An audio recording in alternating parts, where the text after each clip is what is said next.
Ce vendredi 8 juin, Population Media Center PMC a organisé un atelier pour 20 médias, publics que privés, dans la capitale Bujumbura. C'est en collaboration avec le Fonds des Nations Unies pour la Population, UNFPA. Pour le représentant résident de PMC Burundi, Jean Bosco Ndayishimiye, c'est un atelier d'information, de partage et d'engagement sur la stratégie de résilience des jeunes face aux conflits sociopolitiques au Burundi.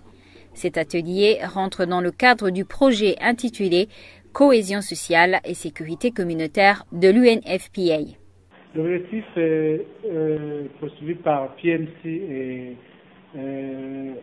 FNUA pour Burundi, c'était de pouvoir s'appuyer sur votre rôle de journaliste en tant que média privé et public pour essayer de relayer le contenu et les orientations de la stratégie de résilience sociopolitique chez les jeunes surtout parce que c'est cette frange de la population qui occupe la grande place au niveau numérique, mais cette frange d'âge de la population qui est toujours manipulée, qui est toujours utilisée dans des récits assez regrettable de l'histoire qui a marqué le Burundi et qui continue à marquer.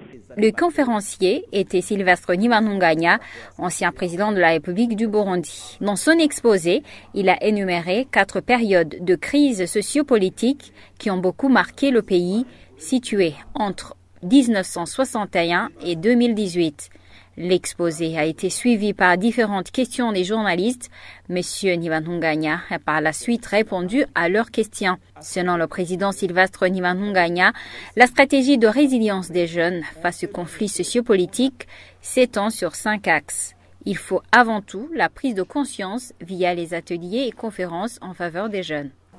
La prise de conscience qui peut être créée à travers des activités comme cet atelier qui a été organisé à votre intention.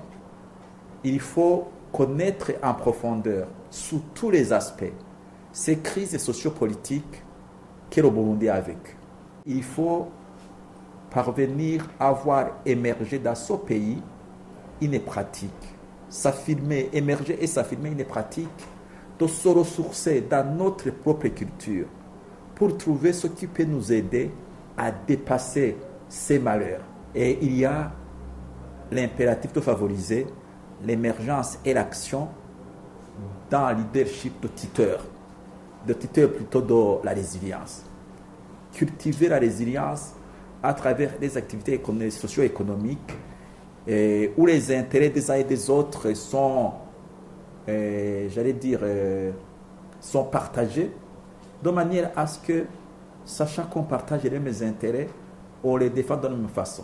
Avec l'implication des journalistes, le représentant résident de PMC Burundi, Jean Bosco Ndayishimiye, s'attend à ce que les jeunes puissent se ressaisir et comprendre les enjeux sociopolitiques auxquels ils sont exposés. Nous attendons à ce que les jeunes puissent se ressaisir et comprendre les enjeux sociaux et politiques auxquels ils sont exposés et de développer une conscience de participation dans les débats, dans l'expression politique, etc., mais qu'ils sachent distinguer le bien et le mal et comprendre que la construction de ce pays, le Burundi, ne proviendra pas de ces adultes, de vieillards qui sont en train de s'effacer un à un, mais plutôt que l'avenir repose sur leurs responsabilités et qu'ils ont un grand rôle à jouer en tant qu'acteurs numériquement nombreux pour influencer un développement meilleur de ce pays.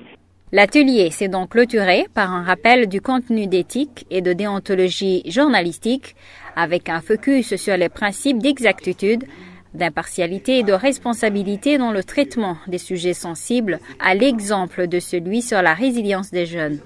Une séance animée par Jérôme Niyonzima, membre du Conseil national de la communication.